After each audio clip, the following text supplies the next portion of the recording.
एक वक्त का किस्सा है। एक गांव में एक बूढ़ी औरत ने एक गाय पाली हुई थी। वो उसका दूध निकालती थी और फिर उस दूध से देसी घी बनाती थी और गांव जाकर बेचती थी। अम्मा आज तो 1 किलो देसी घी दे दो। बेटा मैं 1 किलो देसी घी तो नहीं दे सकती क्योंकि मैंने और घरों में भी देना है। हाँ मैं तुम्हें 1 पाव दे सकती हूँ। ठीक है अम्मा चलो 1 पाव ही देसी घी दे दो, पर अम्मा अगली दफा तो पूरा 1 किलो देसी घी देना मुझे। ठीक है बेटा मैं पूरी कोशिश करूँगी कि तुम्हें 1 किलो देसी घी दे दूँ। फिर वो बूढ़ी औरत घी देकर वहाँ से चली जाती है। उसी गांव में मीठा और उसकी बीवी नसीबो कैंची रहते थे। मिठे मैंने सुना इस गांव में एक बूढ़ी औरत देसी घी बेचती है और लोग उससे भाग भाग के देसी घी लेते हैं। हाँ बेगम मैंने भी सुना है उसका देसी घी एकदम खालिश होता है और लोग उसका देसी घी खाकर ताकतवर हो जाते हैं। तो मीठे तू वो देसी घी क्यों नहीं खा लेता? हो सकता है वो खा के तू भी पहलवान बन जाबे। वैसे मीठे मेरे अब्बा हुजूर इस गांव के बहुत बड़े पहलवान थे। एक ही दाव में शेर को उठा के दूर फेंक देते थे और एक तू है तुझसे एक मक्खी भी नहीं मारी जाती।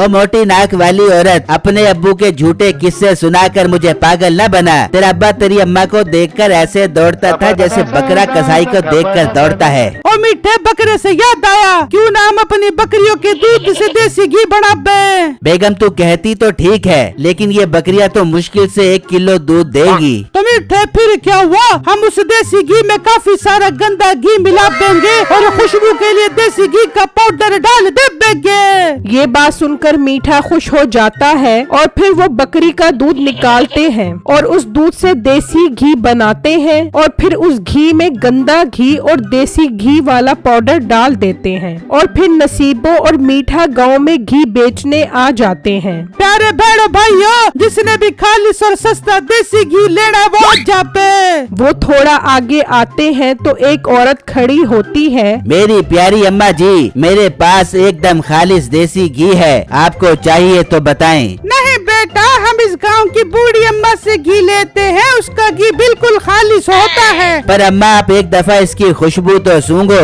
आपको फर्क खुद मालूम हो जाएगा। फिर मीठा उस औरत को घी दिखाता है तो उसमें से बहुत खुशबू आती है। बेटा खुशबू तो बहुत अच्छी आ रही है, कैसे दे रहे हो घी? अम्मा तू ये बता वो बूढ़ी औरत तुझे कितने रुपए का देसी घी देती थी? बेटा वो तो 500 रुपए किलो देती है। अम्मा तू भी क्या याद करेगी, हम तुझे 300 रुपए किलो घी देंगे। ठीक है बेटा दे दो। इस तरह नसीबो और मीठा काफी घरों में घी दे देते हैं और घर आ जाते हैं और फिर वो बूढ़ी औरत देसी घी लेकर गांव आ जाती है। तो एक औरत कहती है अम्मा हमें तेरा देसी घी नहीं चाहिए, तू बहुत महंगा बेचती है। इस गांव के मीठा और नसीबो हमें घी देकर गए हैं, उनका घी तुझसे ज्यादा खालिश और सस्ता है। ये सुनकर वो बूढ़ी औरत उदास होकर वहाँ से चली जाती है और घर आकर दिल में सोचती है मेरे अल्लाह मैं तो पूरी ईमानदारी से काम कर रही थी पर ये क्या हो गया, अब मैं अपना घर कैसे चलाऊंगी, तू ही मेरी मदद कर। उसी गांव में बिट्टू नाम का लड़का मिठाइयों की दुकान चलाता था। तो एक ग्राहक बिट्टू के पास आता है। बेटो तुम एक काम करो, 1 किलो गुलाब जामुन और 1 किलो रसगुल्ले दे दो। ठीक है भाई जान अभी देता हूँ। फिर वो ग्राहक मिठाई लेकर चला जाता है। तभी वहाँ मुंशी आता है। जी मुंशी साहब बताएं आपको मेरी मजेदार मिठाइयों में क्या चाहिए? बेटू ठाकुर साहब ने कहा है कल 20 किलो मिठाई, वो भी देसी घी में बना दो। कल ठाकुर साहब की सालगिरह है, उन्होंने गरीब लोगों को खिलानी है। पर मुंशी साहब मैं तो मिठाइयाँ देसी घी में नहीं बनाता, लेकिन ठाकुर साहब ने कहा है तो मैं देसी घी खरीद कर उसकी ग़िज़ाइयत से भरपूर मिठाइयाँ बना दूंगा। फिर मुंशी वहाँ से चला जाता है और दूसरी तरफ मीठा और नसीबो बहुत खुश हो रहे होते हैं। वाह बेगम अब तो हमें अमीर होने से कोई नहीं रोक सकता। हाँ मीठे तू ठीक कह रहे। अच्छा मीठे मेरे ज़हन में एक बात आ रही है। हाँ बेगम बोल। मीठे क्यों ना बिट्टू मिठाई वाले को देसी घी बेच कर ज्यादा चूड़ा लगा बे, इस तरह हमारा देसी घी भी ज्यादा बिक जाएगा और पैसा भी बहुत ज्यादा आ जाएगा। वाह बेगम तेरा दिमाग क्या खूब चलता है।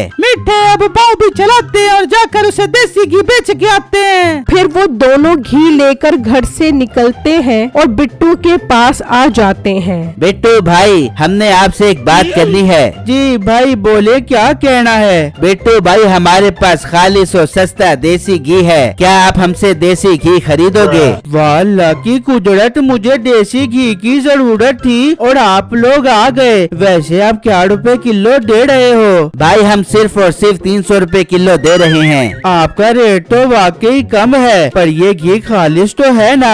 अरे ओ भाई, हम बहुत ईमानदार लोग हैं, बेईमानी करके हराम का पैसा नहीं खाते। ठीक है, 5 किलो दे दो। फिर वो बिट्टू को 5 किलो घी देकर वहाँ से चले जाते हैं और बिट्टू उस घी से मिठाइयाँ बनाकर ठाकुर साहब के घर पहुँचा देता है और फिर लोग वो मिठाई खाने लग जाते हैं। मिठाई खाते ही लोगों की तबीयत खराब हो जाती है तो मुंशी ठाकुर साहब के पास जाकर सब बताता है। मुंशी, उस मिठाई वाले को मेरे पास लेकर आओ। फिर मुंशी बिट्टू की दुकान पर आ जाता है। बिट्टू, ठाकुर साहब बहुत गुस्से में है, वो तुम्हें बुला रहे हैं। फिर बिट्टू और मुंशी ठाकुर साहब के पास आ जाते हैं। बिट्टू, तुम खराब और गंदी मिठाइयाँ बनाते हो, तुम्हारी मिठाइयाँ खाकर गांव के लोग बीमार हो गए हैं। पर ठाकुर साहब, मैं हर चीज 1 नंबर इस्तेमाल करता हूँ, गांव से कभी मुझे कोई शिकायत नहीं आई। झूठ मत बोलो, तुम्हें इसकी सजा मिलेगी। अचानक बिट्टू को याद आता है। यार, कहीं के उस देसी घी की वजह से तो ऐसा नहीं हुआ। मुंशी, इसे फांसी पर लटका दो। ठाकुर साहब, मुझे याद आया, मैंने मीठे से देसी घी लिया था, जरूर उसके घी में कोई गड़बड़ है। आप मेरे साथ चलो, सब दूध का दूध और पानी का पानी हो जाएगा। फिर वो सब मीठे के घर आ जाते हैं और खिड़की से देखते हैं तो मीठा और नसीबो घी में मिलावट कर रहे होते हैं। ये देखकर ठाकुर को बहुत गुस्सा आता है और वो अंदर आ जाते हैं। ओ मनहूस लोग, तुम चलो मेरे साथ, तुम्हें तो मैं इसकी सजा देता हूँ। फिर वो नसीबो और मीठे को ले आते हैं। मुंशी, इन दोनों को फांसी पर लटका दो। ठाकुर साहब, हमें माफ कर दो, हम आइंदा ऐसा नहीं करेंगे। ठाकुर साहब, इनको जाने दो, इनको अपनी गलती का एहसास हो गया है। नहीं बिट्टू, जब तक इन लोगों को इबरत का निशान नहीं बनाएंगे तब तक ये बेईमानी करने से बाज नहीं आएंगे। फिर मीठे और नसीबों को फांसी पर लटका देते हैं और फिर गांव के लोग उस बूढ़ी औरत के पास आ जाते हैं। अम्मा जी, आज से हम आप ही से देसी घी खरीदेंगे। अल्लाह तेरा शुक्र है। ठीक है बेटा, मैं आप लोगों को जरूर देसी घी बेचूंगी। मेरा उन लोगों के लिए मैसेज है, चंद पैसों के लिए मिलावट वाली चीज बेचकर लोगों की सेहत के साथ मत खेलें। अल्लाह ऐसे काम करने वालों को हिदायत दे। आमीन।